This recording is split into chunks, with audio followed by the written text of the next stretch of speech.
안녕하세요. 반복된 역사입니다. 오늘은 전 백성의 대다수가 농부였던 조선은 왜 배가 고팠는지에 대해 알아보겠습니다. 농자 천하지 대본. 농사는 모든 생활의 근본이라는 말로 조선시대에 농사를 최고의 산업으로 여기는 정책이 반영된 말입니다. 산업공상, 조선의 직업적 신분을 나타내는 순서엔 농사는 정치 권력을 가진 선비 다음에 자리 잡았죠. 이처럼 농사를 국가의 초석이자 최고로 여겼던 조선. 그래서 전 백성의 대부분이 농민이었던 조선은 아이러니하게 백성들은 가난하고 늘 배고팠죠.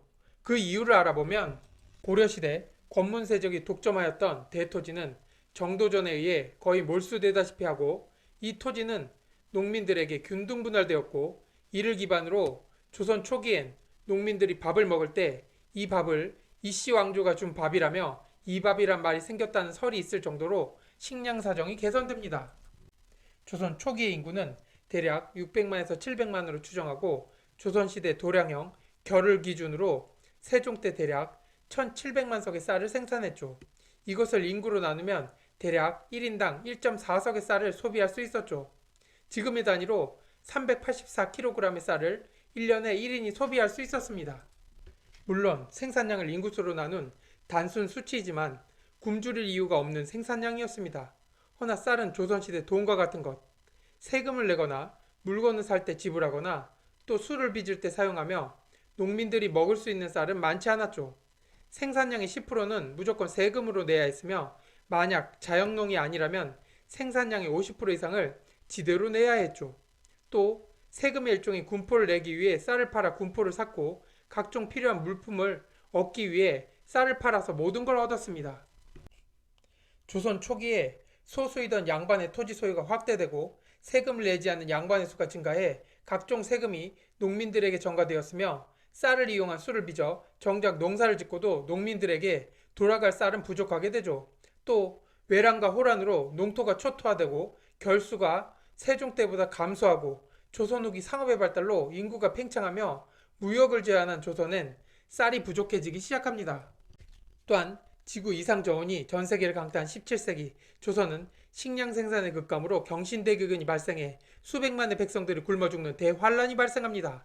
이처럼 기후에 따른 농업 생산량의 급감은 안정적이지 못한 식량 자급도를 만들었지만 농민들은 모내기를 하고 저수지를 건설하며 계속 생산량 확대에 힘쓰게 되죠. 또 쌀의 수확이 끝난 논에 보리를 심어 대체 식량 생산에 힘쓰고 임진왜란 이후 들어온 고구마와 19세기에 들어온 감자 등의 보급에 힘입어 인구가 급증하기 시작합니다. 혹자는 조선이 배고팠던 이유가 너무 밥을 많이 먹어서라 하지만 쌀 위에는 먹을 것이 없어 반찬 없이 밥만 먹었던 농민들, 죽도록 일만 하며 하루 두 끼를 먹는데 그 정도 양은 많다고 할 수 없었죠. 구한말 조선과 만주 연해주를 여행한 영국인 비숍 여사는 말했죠. 조선인이 굶주리고 가난한 것은 잉여 생산물을 모두 수탈하는 탐관오리 때문이며 같은 민족이지만 만주와 연해주의 조선인들은 부지런하고 잘 산다며 조선인들은 훗날 능력을 발휘할 날이 올 거라 말하기도 했죠. 조선은 농업국가였죠.